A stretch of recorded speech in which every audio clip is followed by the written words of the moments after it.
Herkese merhaba. Bugün birazcık daha farklı bir aktivite yapmaya karar verdim. Yani biraz kelimeler ve cümleler öğreneceğiz. Ama bunu yaparken de bağlamında yani kontekstinde öğrenmenin doğru olduğuna inanıyorum. İlk başta Fransızca dinlemenizi öneriyorum. Fransızca dinledikten sonra ikinci kez kelimeleri not alarak dinlemeniz. Yani mesela cümle yapısı var, kelimeler var, fiiller var. Onlara bakmanız olacak. Zaten onları da gördüğünüz gibi renklendirdim. Sonra Fransızca tekrar dinledikten sonra ben açıklama yapacağım. Çok böyle kısa bir özet olarak açıklama yapacağım. O zaman hadi başlayalım. Ben şimdi sizi Pierre'le baş başa bırakıyorum. Daha sonra tekrar sizinle olacağım. Salut! Aujourd'hui, nous allons à la préfecture avec Touba. Elle fait des papiers administratifs. Nous allons voir comment faire dans une administration.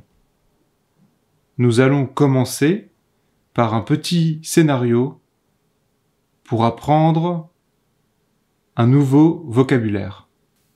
Touba est devant la préfecture. Elle entre. Il y a l'accueil. Elle prend un ticket au distributeur. Elle a le numéro 24. Elle va dans la salle d'attente. Elle s'assoit et attend son tour. Ça y est, son numéro s'affiche avec le numéro de guichet. Elle va au guichet. L'employé lui pose des questions. Elle répond et donne les informations nécessaires. Ça y est, c'est terminé pour le titre de séjour. Elle quitte la préfecture. Gulé gulé, tout bas. Voilà pour ce petit scénario. N'oubliez pas de mettre un like et de vous abonner à la chaîne Bazen Öyle Ölüyor. Et très bonne journée à vous. À bientôt. Evet, tekrar ben geldim. Şimdi ilk baştaki cümleleri şöyle hemen bir özet geçerek Türkçe değerlendirmesini yapacağız. Mesela burada da Touba a un rendez-vous. Burada avoir fiili yani sahip olmak ya da işte var anlamına gelen fiilin üçüncü tekil şahıs için çekimi. Yani burada Tuğba'nın bir randevusu var diyoruz. Burada da aslında ufak bir hata yapmışım. Metni yazarken ve metnin tasarımını yaparken farklı cümleler kullanmışım. O yüzden böyle bir ufak bir değişiklik var burada. Neyse. Elle fait la demande. Yani burada faire fiili le demande. Bir şeye başvuru yapmak yani başvuru yapmak anlamında. Titre de séjour oturma izni demek. Yani oturma iznine başvuru yapıyor. Burada faire fiilinin üçüncü tekil şahıs için çekimi. Fiili burada être üçüncü tekil şahıs Tuğba prefektörlüğün önündedir. Tuğba içeri giriyor. Danışma var. Yani hani bu bizim bankalarda da olan gişeler var ya böyle gişe değil de böyle basıyorsunuz numaralıyorsunuz. Türkçesi neydi nasıl diyorduk onu unuttum ama buradaki distribütör o anlama geliyor. Yani ticket au distribütör böyle fiş dağıtıcı anlamında kullanılıyor. Prendre çekim hali, üçüncü çekim hali prendre, almak fiilinin. O numara alıyor. Burada avoir fiilinden bahsetmiştik. Yine üçüncü hali. Gördüğünüz gibi aynı şeyleri tekrar ediyoruz aslında.